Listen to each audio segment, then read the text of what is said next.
Simba es un proyecto gratuito de promoción de la lectura. Ayúdanos a que nuestros libros lleguen a más gente compartiendo lecturas en las redes sociales.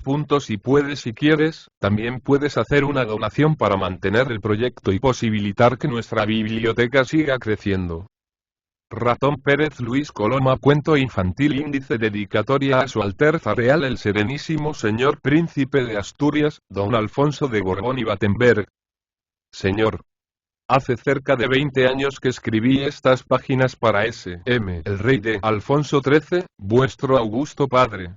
Permitidme, señor, que, al reimprimirlas hoy, las dedique a V.A., deseoso de que arraigue en vuestra alma, tan honda y fructuosamente como arraigó en vuestro padre, la sencilla y sublime idea de la verdadera fraternidad humana. Que Dios bendiga a V.A. como de todo corazón lo pide diariamente, su Admo. En Cristo, Luis Coloma, S.J.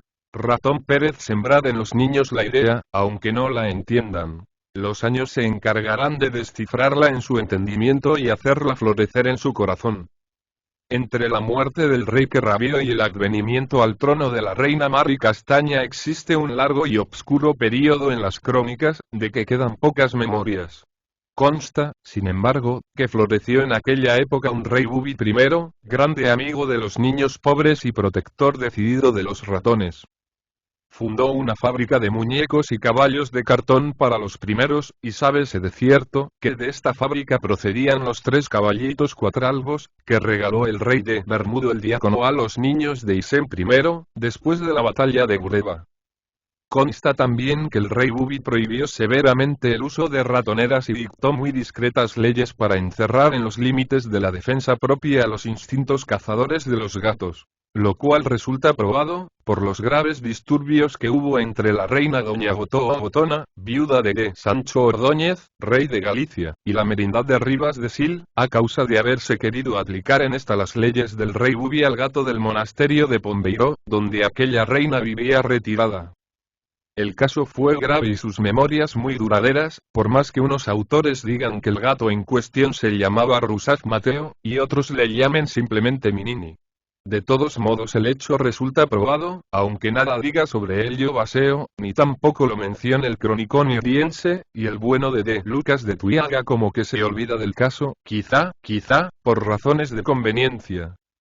Consta también que el rey Bubi comenzó a reinar a los 6 años bajo la tutela de su madre, señora muy prudente y cristiana, que guiaba sus pasos y velaba a su lado, como hace con todos los niños buenos el ángel de su guarda. Era entonces el rey Bubi un verdadero encanto, y cuando en los días de gala le ponían su corona de oro y su real manto bordado, no era el oro de su corona más brillante que el de sus cabellos, ni más suaves los armiños de su manto que la piel de sus mejillas y sus manos. Parecía un muñequito de Sébres, que en vez de colocarlo sobre la chimenea, lo hubieran puesto sentadito en el trono. Pues sucedió, que comiendo un día el rey unas sopitas, se le comenzó a menear un diente. Alarmóse la corte entera, y llegaron, uno en pos de otro, los médicos de cámara. El caso era grave, pues todo indicaba que había llegado para S.M. la hora de mudar los dientes.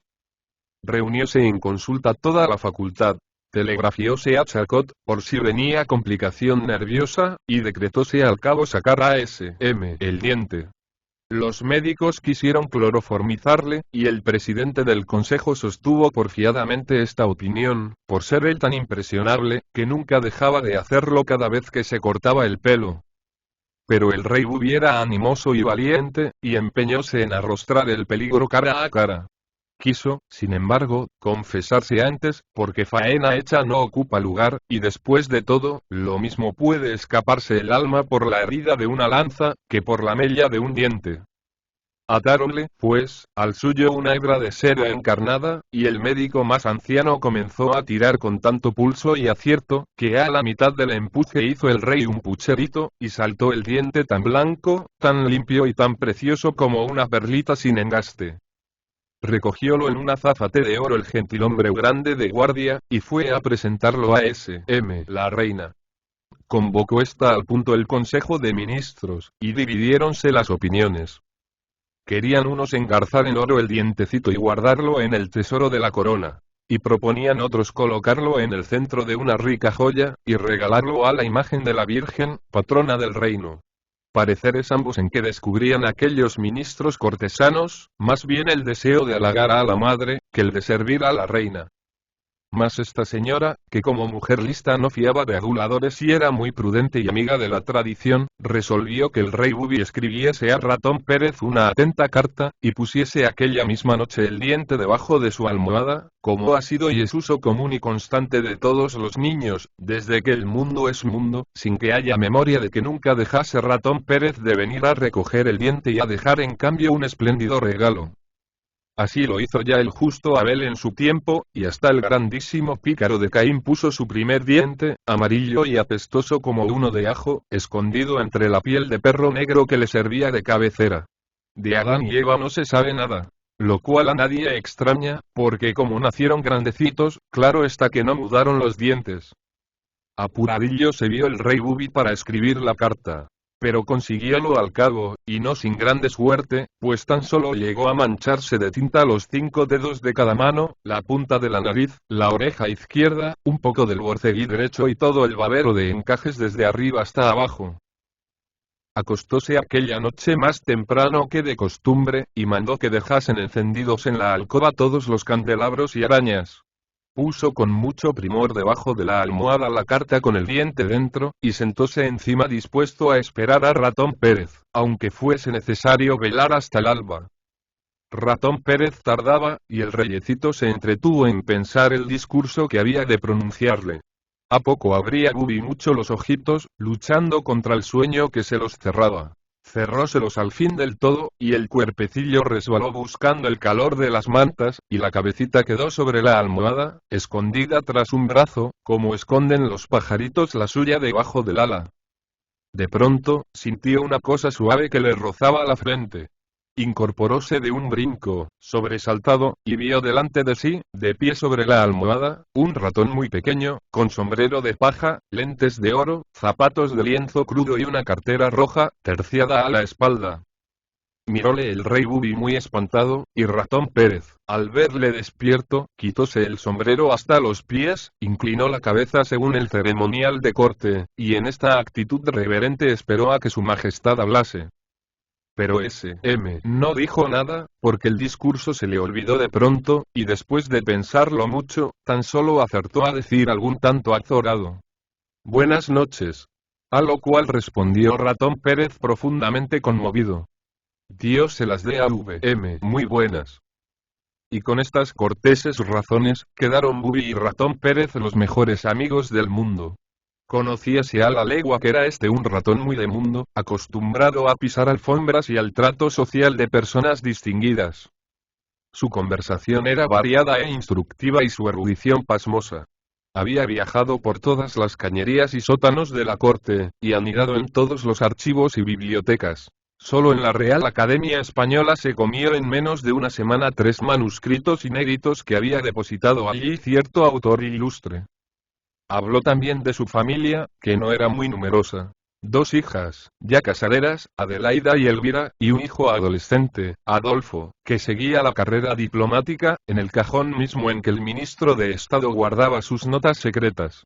De su mujer habló poco y como de paso, por lo cual sospechó el reyecito que habría allí alguna mesa alianza, o quizá disensiones matrimoniales. Oíale todo esto el rey Bubi embobado, extendiendo de cuando en cuando maquinalmente la manita, para cogerle por el rabo. Mas Ratón Pérez, con una oscilación rápida y ceremoniosa, ponía el rabo de la otra parte, burlando así el intento del niño, sin faltar en nada al respeto debido al monarca. Era ya tarde, y como el rey Bubi no pensaba en despedirle, Ratón Pérez insinuó hábilmente, sin faltar a la etiqueta, que le era forzoso acudir aquella misma noche a la calle de Jacometrezo, número 64, para recoger el diente de otro niño muy pobre, que se llamaba Gilito. Era el camino áspero y hasta cierto punto peligroso, porque había en la vecindad un gato muy mal intencionado, que llamaban de Gaíferos. Antojósele al rey Bubi acompañarle en aquella expedición, y así se lo pidió a Ratón Pérez con el mayor ahínco. Quedóse pensativo, atusándose el bigote. La responsabilidad era muy grande, y érale forzoso además detenerse en su propia casa para recoger el regalo que había de llevar a Gilito en cambio de su diente. A esto respondió el rey Bubi que él se tendría por muy honrado con descansar un momento en casa tan respetable. La vanidad venció a Ratón Pérez, y apresuróse a ofrecer al rey Bubi una taza de té, a trueque de conquistar el derecho de poner cadenas en la puerta de su casa, como se hacía en aquellos tiempos en todas las que conseguían el honor de hospedar a un monarca. Vivía Ratón Pérez en la calle del Arenal, núm. 8, en los sótanos de Carlos Prats, frente por frente de una gran pila de quesos de Gruyere, que ofrecían a la familia de Pérez, próxima y abastada despensa. Fuera de sí de contento, tiróse el rey Bubi de la cama, y comenzó a ponerse su blusita. Mas Ratón Pérez saltó de repente sobre su hombro, y le metió por la nariz la punta del rabo. Estornudó estrepitosamente el reyecito, y por un prodigio maravilloso, que nadie hasta el día de hoy ha podido explicarse, quedó convertido, por el mismo esfuerzo del estornudo, en el ratón más lindo y primoroso que imaginaciones de hadas pudieran soñar. Era todo él brillante como el oro, y suave como la seda, y tenía los ojitos verdes y relucientes como dos esmeraldas cabochón. Tomóle de la mano Ratón Pérez, sin usar ya tantas ceremonias, y entróse con él, disparado como una bala, por un agujero que debajo de la cama y oculto por la alfombra había. Era su carrera desafinada, obscuro el camino, húmedo y hasta pegajoso, y cruzábanse a cada paso con bandadas de diminutas alimañas, que a tientas les pinchaban y mordían. A veces deteníase Ratón Pérez en alguna encrucijada, y exploraba el terreno antes de seguir adelante. Todo lo cual puso al rey Bubi un poco nervioso y de mal humor, porque llegó a sentir desde el hociquito hasta la punta del rabo ciertos ligeros escalofríos que le parecieron señales de miedo. Acordóse, sin embargo, de que el miedo es natural en el prudente, y el saberlo vencer es ser valiente, y se venció y fue valiente por razón, que es en lo que el verdadero valor consiste. Tan solo una vez, al sentir un estrépito espantoso sobre su cabeza, que no parecía sino que pasaban por encima 10 docenas de Reapers Oliva, preguntó muy bajito a Ratón Pérez si era allí donde vivía de Gaíferos. Contestóle Ratón Pérez haciendo con el rabo un ademán negativo, y siguieron adelante. A poco entraron en una suave explanada, que venía a desembocar en un sótano ancho y muy bien embaldosado, donde se respiraba una atmósfera tibia, perfumada de queso. Doblaron una enorme pila de estos, y encontráronse frente a frente de una gran caja de galletas de un Tley. Allí era donde vivía la familia de Ratón Pérez, bajo el pabellón de Carlos Prats, tan a sus anchas y con tanta holgura, como pudo vivir la rata legendaria de la fábula, en el queso de Holanda. Ratón Pérez presentó el rey Bubi a su familia como un tourista extranjero que visitaba la corte, y las ratonas le acogieron con esa elegante aisance de las damas acostumbradas a mucho trato. Las señoritas hacían labor con su Ayamisol Chese, ratona inglesa muy ilustrada, y la señora de Pérez bordaba para su marido un precioso gorro griego al calor de una chimenea en que ardía alegre fuego de rábitos de pasas. Agradó mucho al rey Bubi aquel plácido interior de familia burguesa, que revelaba en todos sus detalles esa áurea mediocritas, dorada medianía, de que habla el poeta como del estado más apto para hallar paz y felicidad en esta vida. Sirvieron el té Adelaida y Elvira en primorosas tazas de cáscaras de alubias, y luego se hizo un poco de música. Adelaida cantó al arpa el aria de Desdémona, Asisa al pie de un salice, con un gusto y afinación que encantaron al rey Bubi. No era Adelaida bonita, pero tenía modales muy distinguidos, y hacía oscilar su rabo con cierta melancólica coquetería, que revelaba, sin duda, alguna pena secreta. Elvira, por el contrario, era vivaracha y hasta un poco ordinaria. Pero la energía de su alma le rebosaba por los ojos, y el rey Bubi creyó ver delante de sí una espartana repitiendo el himno de las Termópilas, cuando cantó al piano con trágica entonación y enérgicos rencores de raza. En el hospital del rey hay un ratón con tercianas, y una gatita morisca le está encomendando el alma. Entró en esto Adolfo, que venía del Jockey Club, donde con harto sentimiento de sus padres perdía tiempo y dinero jugando al póker con los ratones agregados a la embajada alemana. El roce continuo con estos diplomáticos le había engreído y extranjerizado, y no tenía otros tópicos de conversación que el polo y el lawn tenis. Con gusto hubiera prolongado el rey Bubi la velada, pero Ratón Pérez, que se había ausentado un momento, volvió con su cartera terciada a la espalda, y al parecer bien repleta, y le manifestó respetuosamente que ya era hora de partir. Hizo, pues, el rey Bubi, con mucha gracia, sus corteses ofrecimientos de despedida, y la ratona Pérez, en un arranque de cordialidad un poco burguesa, plantóle en cada mejilla un sonoro beso. Adelaida le tendió una pata con cierto aire sentimental, que parecía decir: «Hasta el cielo». Elvira le dio un apretón de manos a la inglesa, y Miss Olche se le hizo una ceremoniosa cortesía a la reina Ana Stuart, y le enfiló su lorgnon de concha hasta que le perdió de vista. Adolfo estuvo también muy expresivo. Acompañóles hasta la entrada de la cañería, y allí reiteró a Bubi su ofrecimiento de presentarlo en el Polo Club, y le recomendó por tercera vez el uso de las raquetas J.Tate del NUM 12, o a lo más del 12 medio. Las del 13 resultaban ya, para manos ratoniles, algo pesadas. Agradecióselo mucho el reyecito, y se despidió pensando que Adolfo podría ser en verdad muy elegante, pero que sin duda tenía los sesos de picatoste. Comenzaron de nuevo su desafinada carrera Bubi y Ratón Pérez, con un lujo de precauciones que sobresaltaron al reyecito. Caminaba delante un grueso pelotón de fornidos ratones, gente toda de guerra, cuyas acerradas bayonetas de finas agujas relumbraban a veces en la obscuridad. Detrás venía otro pelotón no menos numeroso, armados también hasta los dientes. Confesó entonces Ratón Pérez que no se había determinado a emprender aquella expedición, sin garantir suficientemente con aquella aguerrida escolta de cazadores ligeros la persona del joven monarca que con tanta nobleza se le confiaba. De repente vio el rey Bubi que desaparecía la vanguardia entera por un estrecho agujero, que dejaba escapar reflejos de tenue luz. Había llegado el momento del peligro, y Ratón Pérez, despacito, haciendo vibrar suavemente la punta del rabo, asomó poquito a poco el hocico por aquel temeroso boquete. Observó un segundo, retrocedió 2 pasos, tornó a avanzar lentamente, y de improviso, agarrando al rey Bubi por la mano, lanzóse con la rapidez de una flecha por el agujero, atravesó como una exhalación una extensa cocina, y desapareció por otro agujero que frente por frente había, detrás del fogón.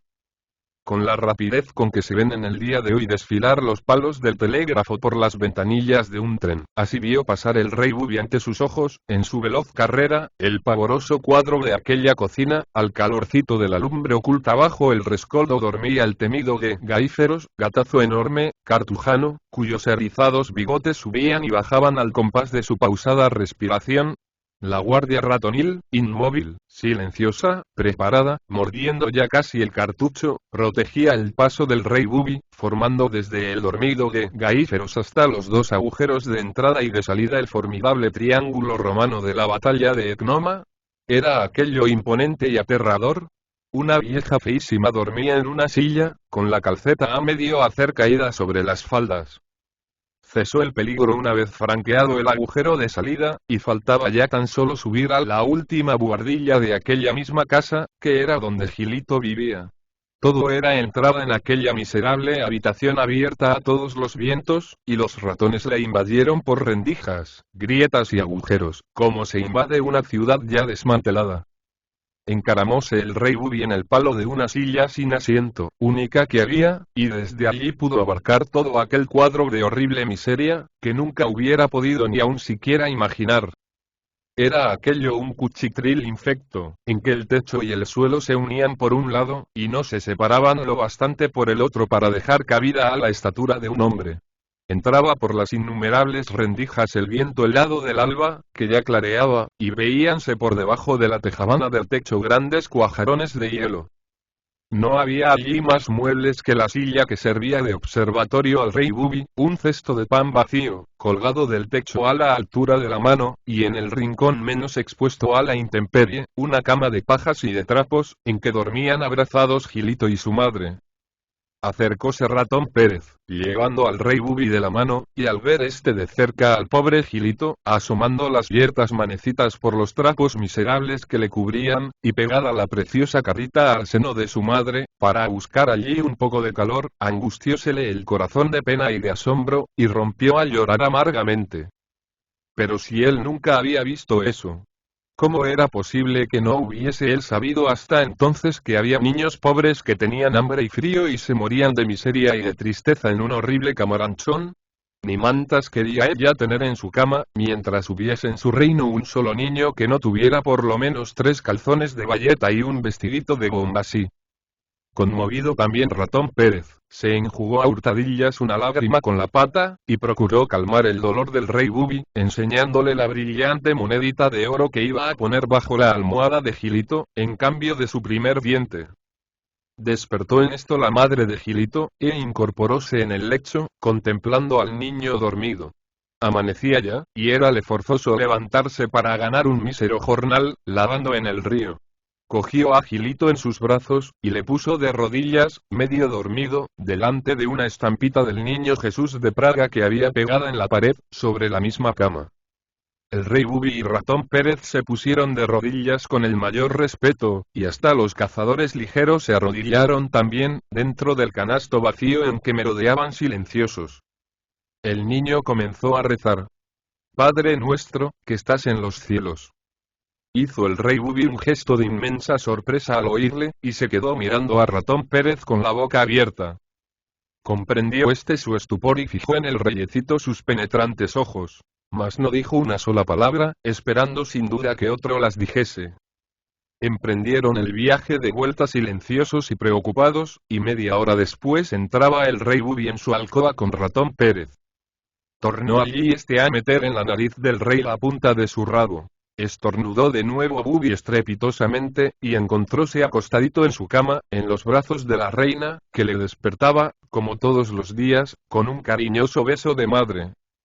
Creyó, por el pronto, que todo había sido sueño. Mas levantó prontamente la almohada, buscando la carta para Ratón Pérez que había puesto allí la noche antes, y la carta había desaparecido. En su lugar había un precioso estuche con la insignia del toisón de oro, toda cuajada de brillantes, regalo magnífico que le hacía el generoso Ratón Pérez, en cambio de su primer diente. Dejólo caer, sin embargo, el reyecito sobre la rica colcha, sin mirarlo casi, y quedóse largo tiempo pensativo, con el codo apoyado en la almohada.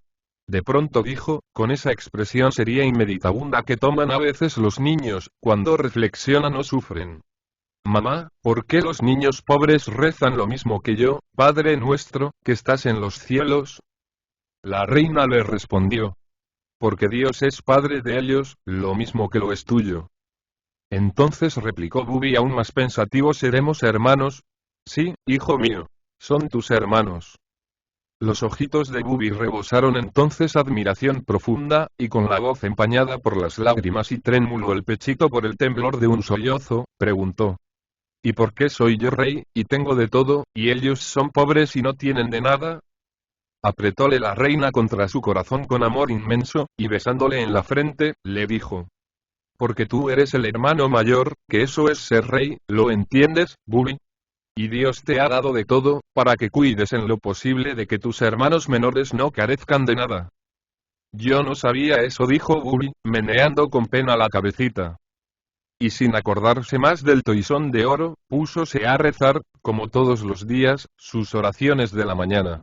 Y a medida que rezaba, parecíale que todos los gilitos pobres y desvalidos del reino se agrupaban en torno suyo, alzando también a Dios sus manitas, y que él decía, llevando, como hermano mayor, la voz de todos.